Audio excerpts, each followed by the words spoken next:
Welcome back to Let's Play KRZ Part 19, and finally we're ready to enter the last chapter, Act 5.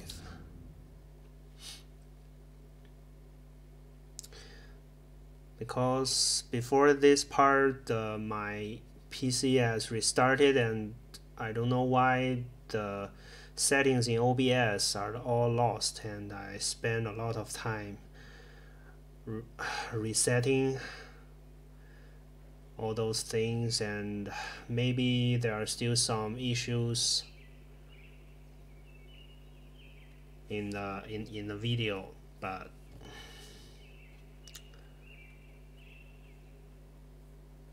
yeah, maybe I should try a short video capture before going on.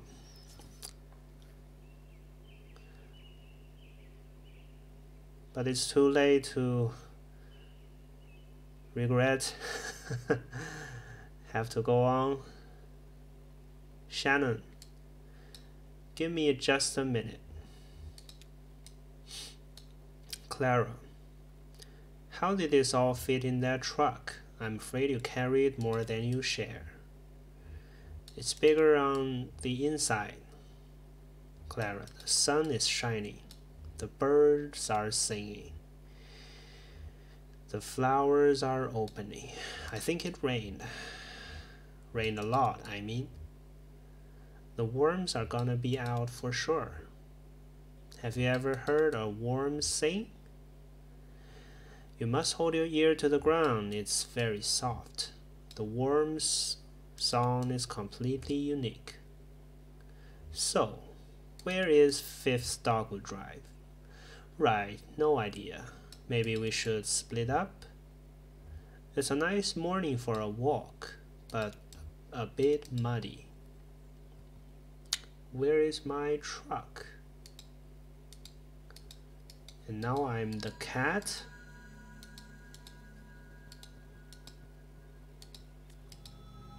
Whoa, it's 3D. You know, the game finally goes true 3D. And maybe that's why my CPU and GPU usage is like full. George scanned the shelf. He quickly found the book he was looking for. There were only a few dozen left. More shelves than books now. The result of an experiment called the New Selection. Privately, he called it the Purge. A Crystal Age, Anonymous, a fairly recent publication. George flipped through the pages for a minute. The binding was stiff. Fraser didn't trust anonymity. He had an almost pathological need to see everything clearly and plainly. Transparency. Fraser proposed and executed experiments just like any other community member. But his experiments had a scorched earth quality. They were all destructive. He moved from one area of community life to the next in search of excess to cut back. Lately, he turned his scythe to the library. The New Selection meant decimating their store of books according to Fraser's own inscrutable criteria. Now we are guaranteed something vital every time we take a book from the shelves. No more time lost to printed chaff. Fraser's colorless voice echoed in George's mind. He felt like spitting. Instead, he tucked the book under his arm and set off for the woods. Where am I? Greeting meow. Rita.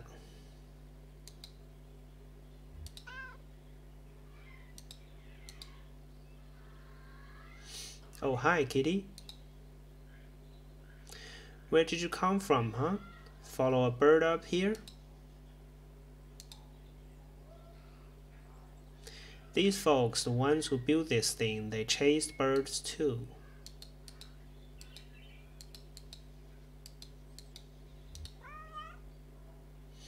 Intrigued Mew. Really, that's what they wrote. They followed some migrating birds up here from Central America, somewhere up to Florida, and then here. Skeptical Mew. Well, that's what they wrote anyway. I guess it might have been a metaphor.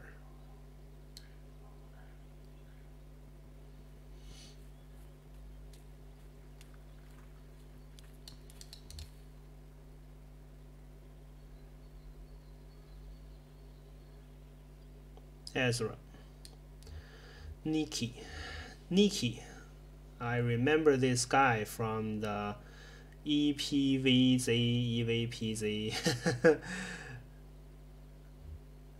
television. There were beautiful animals. No, I should say they were beautiful souls. I should focus on their character. Unpredictable. To Ezra, sorry I didn't see you there, new in town. You picked a hell of a day. We're just dropping something off here. Oh, well, you better be hurry up. They might already be gone.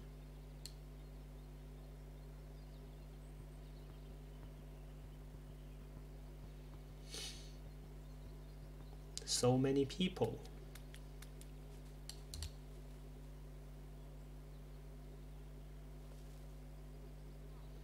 6 or 7 men stood in the sun about a dozen yards from the ditch, and he could hear them laughing.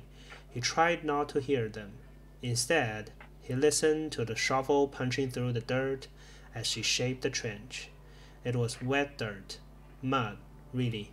It made a hungry sound as he shaped the trench walls. Glare from the noon sun made his sinuses tingle. The trench was a foot wide now.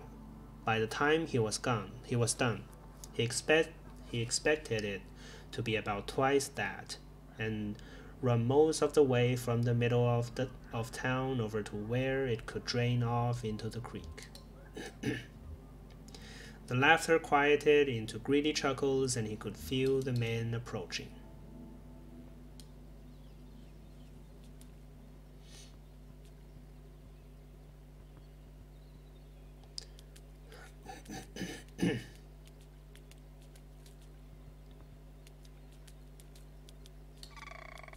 Warm coo.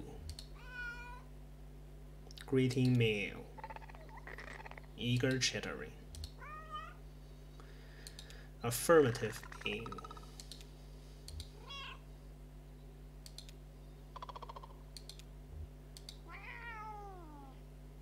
Wow.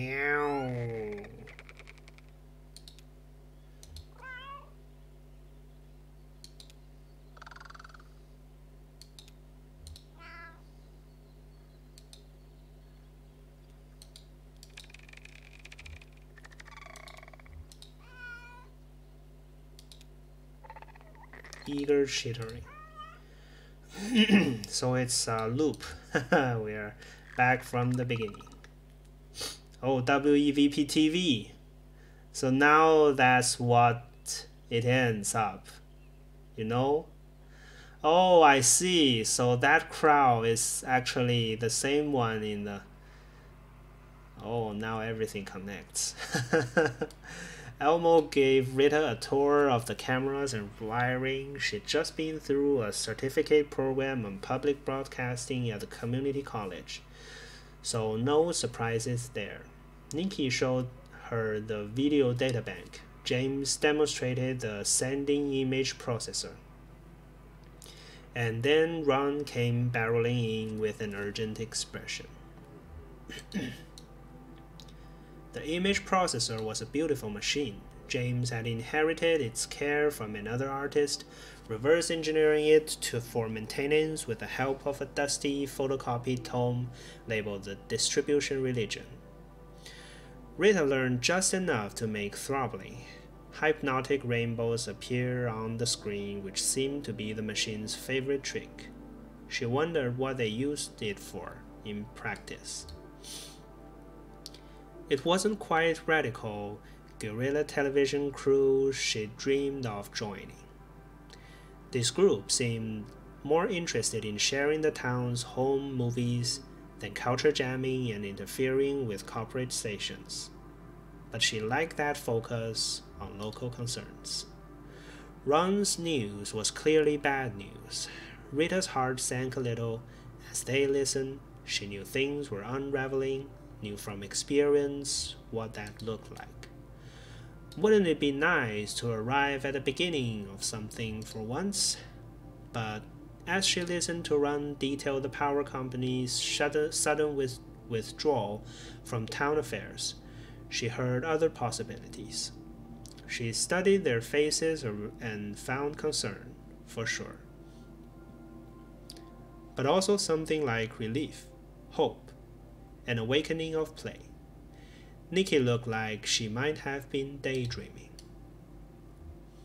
These were people, Rita decided, ready to step out of the company's shadow and build something of their own.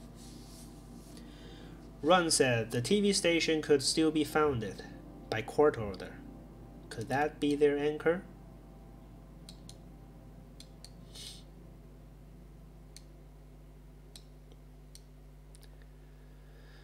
All right.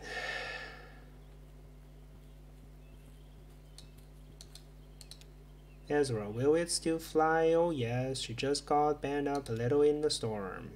Clyde, I'll have her up and running again by this afternoon, I'm sure. Can I fly it? Well, how's your upper body strength? It's good, really good. This old girl is operated by pulleys, 100% mechanical. Well, except for the throttle. I could do that. I admire your confidence, young man. Yep, just a little bent metal. I'll have her skyworthy again in a matter of hours. Wow, I've been doing this a long time, kiddo.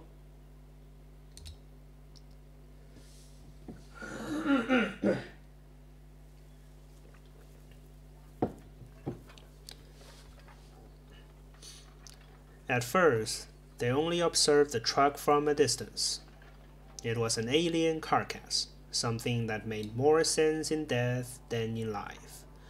The company had dropped it off in the middle of the day, when everyone was at the plant. They let it sit overnight, alone and strange. Nikki thought it was ridiculous, but Ron approved. To Elmo, the truck was simply beautiful. He thought it was elegant. He liked the idea of passing it every day, observing it from different angles and distances. He didn't care if they used it or not. Anyway, there weren't any roads in town, unless you maybe counted the old airstrip. Everyone had to agree this was money and attention that would have been better spent addressing the town's drainage problems. Maybe finally get started on that damn messianic ditch. Still, they had a few things to dispose of. Broken flower pots, empty glass bottles, clothes that didn't fit anymore. They gradually fell into the habit of collecting waste and carrying it to the truck.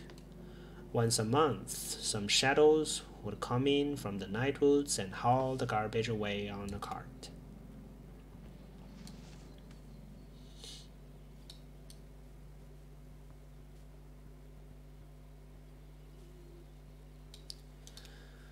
Wenda, Ben.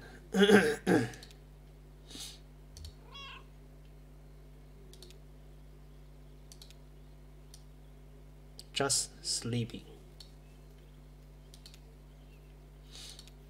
Ben, Bob, and Emily. Hell, it'll probably rain anyhow. Just our luck.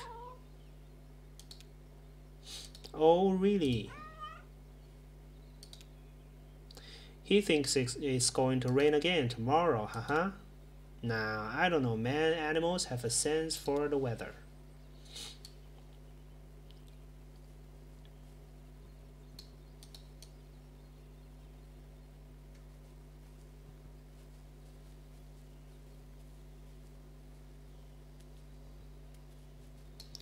Ron, this shouldn't have happened. We should have prepared better, all of us.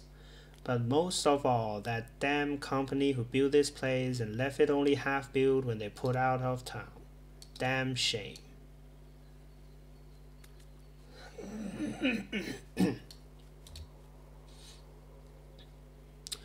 And here is where we came from the end of Act 4. Junebug and Johnny strain to hear the noises coming from the well. There's that weird sleepy scene again. It's kind of reverent, a choir, maybe? Johnny shaded his eyes with his hand. How are your eyes, Cricket? They're kind of flickery, but okay. Want to see? Should you head back underground? Now, let's see this through. Could be fun.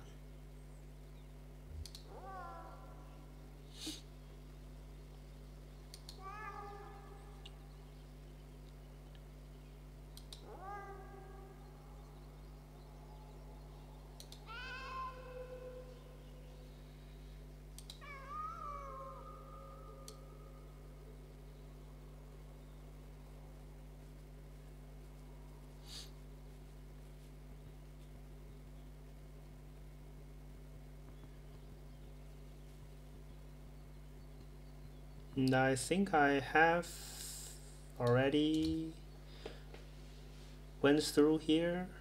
Maybe. Ezra, wow, how'd you get out of there? They must have been pretty nice pigs if they let you ride them like that. Flora, I made myself as light as a feather and they didn't even know I was there. You are lucky. I'm always lucky. It's one of my qualities. Then what happened? Then I found the library of television. There were TVs anywhere. As soon as you walked in the door, every channel was playing at once. Each tiny hair in my ear canal was listening to a different TV. On one of the TVs, I saw the most terrible vision. I won't even describe it to you. It'll give you nightmare. Sounds scary, but also kind of cool. Exactly, I'll take you there sometime if you want. I was traveling with some strange companions for a while, too, but not as strange as yours. Thank you. There was a strange woman who I think was a witch. She talked a lot about herbs and rituals. I'll try to remember some later. I spent most of the night in the company of a bus driver. She told me all the secret spots to wait for the bus. In fact, she gave me a thorough tour. I'll share the secret with you, but only with you. I got right on a big truck and a tugboat. Then we both had quite an adventure. We should stick together. It's a nice idea, but you should stay with your friends. I think they still need your help.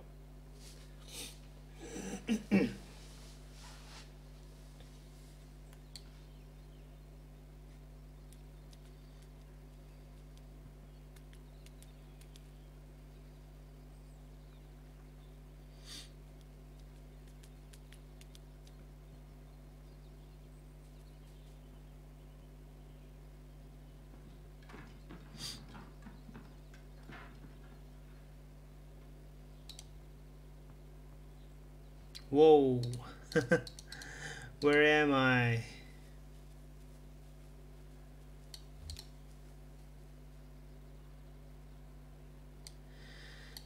This headstone has no name on it. Maybe it belongs to a wild animal. Maybe one animal buried another, that's why it's blank.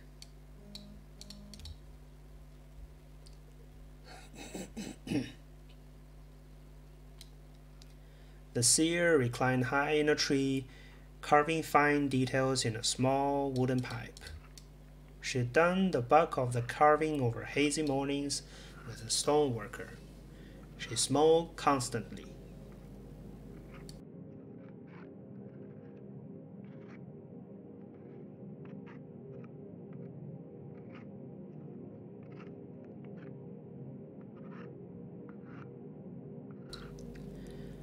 She only smoked when she was happy, or very sad, or bored. From this height, she could see the earth movers shaping the molds under the draftsman's supervision. She could see him inspecting his plan, the drawing he'd made from her game, the map. Marianne. So not too bad. No, I think it should be happy. Right, it's a remembrance. Right, like a monument. Totally. So they should be represented with dignity and respect, of course, but not to the point where it makes everyone feel they have to be serious when they're standing under it. Does that make sense? No, yeah, it definitely does. I think I have an idea. Great. I'll just dig in. Thanks, Marianne. Happy to help.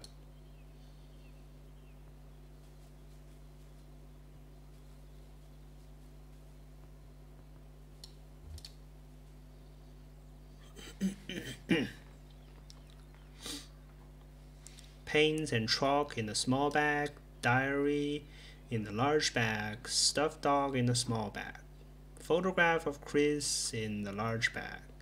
No, in a small bag. Sandra couldn't decide.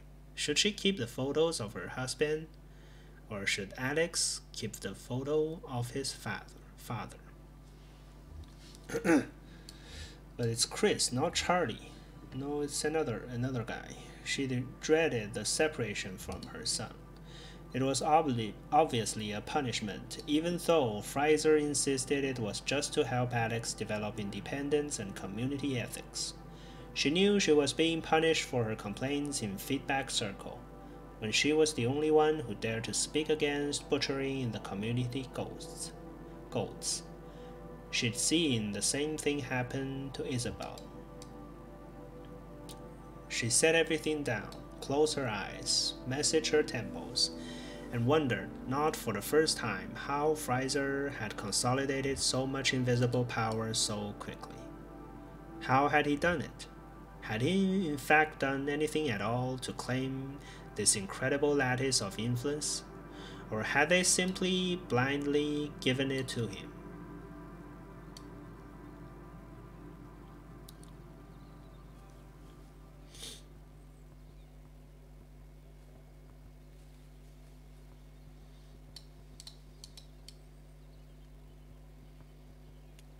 Oh, people are joining here.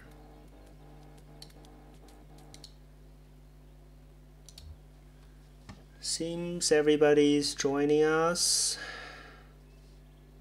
Shannon, well, the mailbox says 5th Dogwood Drive. Is there any mail in there? Like if someone wrote them a letter. Maybe their name is on it. Just don't open any that final notice. Those are a secret. It just showed up, the house, by Emily. When? Sometime last night, I think. I've never noticed it before.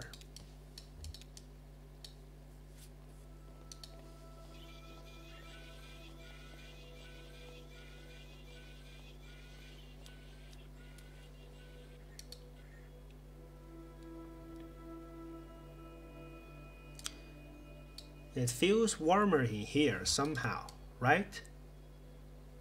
Warmer and brighter. It's actually quite spacious. Yeah, you could fly a plane in here. Nobody lives here? Well, somebody ordered some furniture. What this town needs is a kitchen. Oh yeah, somewhere to cook all the beans. We could rebuild the garden, grow some vegetables. How about tomatoes? I think I saw some down tomato plants out there. I could set up a new workshop here. Maybe work on that big video synthesizer thing. Fix that up. One could really fit a lot of books in here. There's so much stuff just spread all over the place from the storm. Maybe we could put some of the town's old stuff here, like on display, like a museum or a memorial. So whoever lives here next will know who came before. You think more people will come after these people leave? People will come. There's something about this place. We saved what we could. Hey cat, I'll raise you. From here to that pile of mail, okay? But you are not raising me. Hey cat, I'll raise you. Meow. Come stand here. This is the starting line. Ready, get set, go. Whoa, you're really fast. Not going to win. Oh. I lose.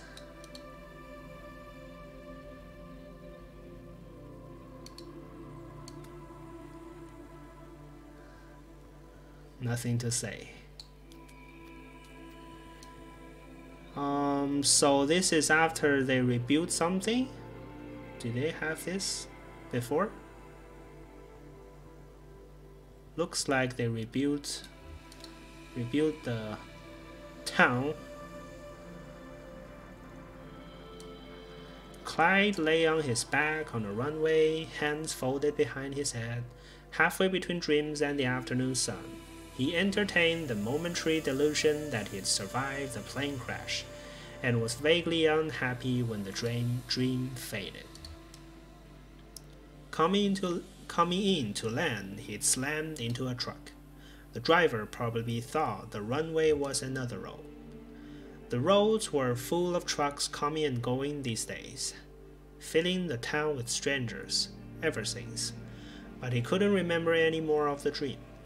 It was fading quickly and irretrievably in that uniquely frustrating depths of past dreams. All the state said they wanted was to knock down some trees, many trees, and build a road tying this small town to the larger web of streets and highways that entomb the rest of the country.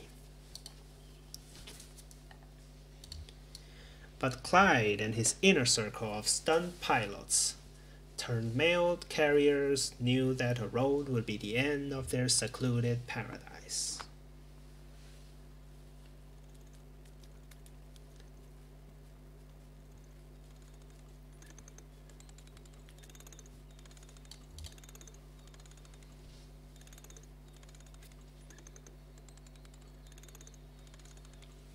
No, miss, they don't scare me at all. If you met them, you'd feel the same way, I'm sure. I don't believe old George would ever hurt us. He's kind and a bit of a bookworm, as far as I can tell. I leave the radio on for him at night. He seems to like the AM call-in shows, but just out of tune. What is it about the radio they love? They all love it. I'm leaving at the sunset if you like. I'll help you find a bus back to Lithuania, you said? My uncle is very dying. I should be there to see him through it. Yeah, you're making the right move. There's nothing here anymore for the living. And those black shadows.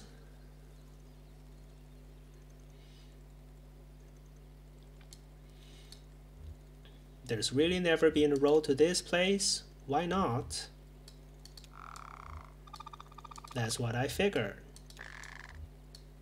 Haha, why? Yeah, okay, we'll stick around to help. Okay then, guess we better get started. Alright, so I think it's good time we called it a part. And thanks you for watching. I'll see you in the next video.